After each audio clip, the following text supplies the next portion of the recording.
Toronto's story is also my story.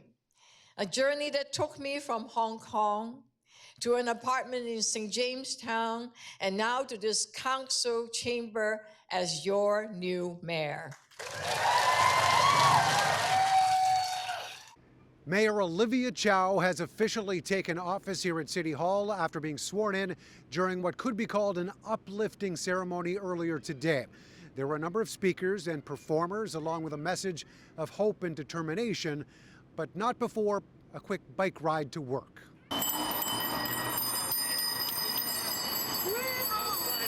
From being surrounded by cyclists on arrival to the warm welcome inside the City Council chamber.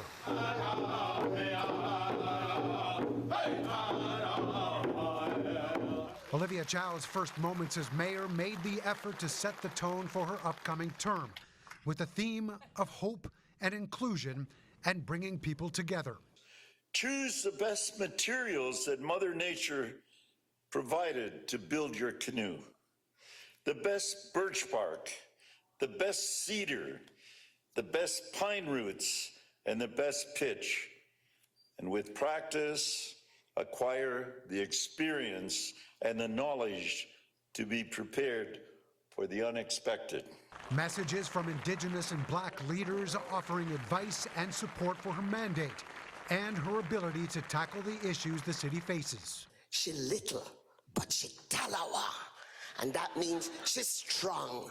She is mighty. She will be powerful. I, Olivia Chow, having been elected to the office of mayor in the city of Toronto, do solemnly promise and declare that the swearing in, the signing of the declaration, and being presented with the chain of office before offering her messages to the people of the city.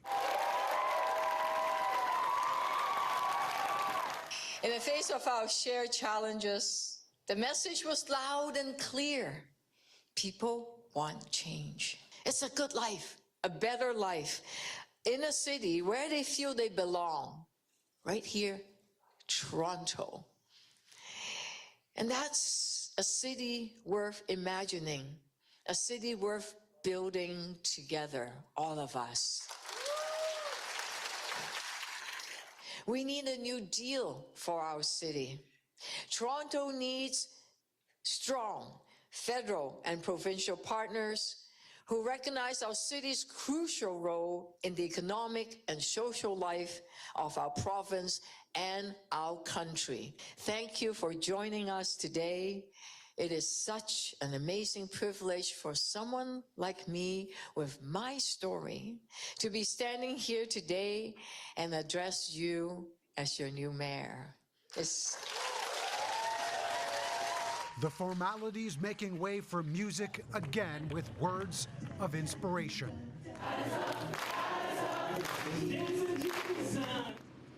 At the age of 66, Olivia Chow became the 66th mayor of Toronto today, making history as the first woman of color in the office, and her declaration was celebrated in a large ceremony here at City Hall.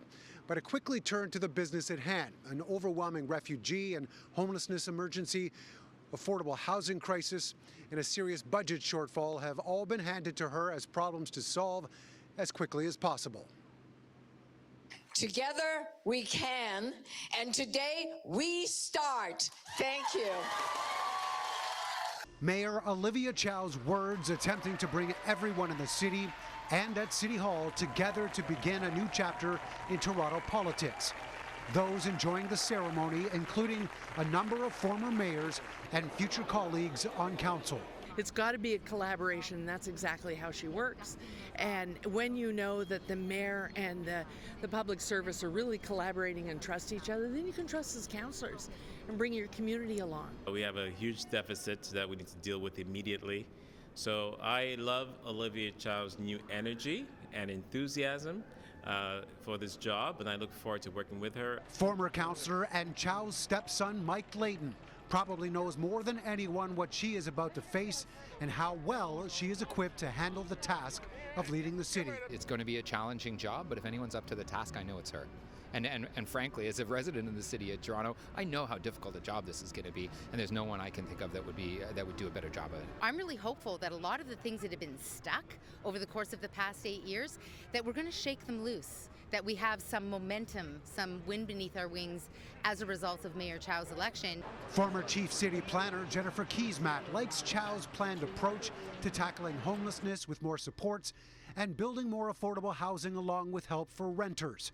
For her part, Chow says she's already been at the job before taking the title. At what point do you get beyond the hope and imagination and actually start getting down to business and making sure that things get done? Now, I've started. The day after election, I am already at work, as you might have noticed. Finding a place for refugees to live when shelters are already overcrowded now becomes a first priority. Yet Chow continues to point fingers at Ottawa. The refugees that are stranded in front of Peter Street, we know that our shelter is full. We also know that a third of the residents in shelter right now are refugees. We also know that refugees is also a federal responsibility, and we need at least $160 million from the federal government to help us in sheltering these refugees. When asked about how her late husband, Jack Layton, would feel on this day of change, she said he would quote Tommy Douglas. I always said, courage, my friends. It's never too late to dream of a better tomorrow. So let's do this together. And he would be, well, his grandchildren are cheering me on. I've been told that Chow will be involved in some meetings over the next couple of days to try and provide some immediate help within the city's ability for those refugees that were mentioned in the story. Her first city council meeting as mayor will be taking place 1 week from today.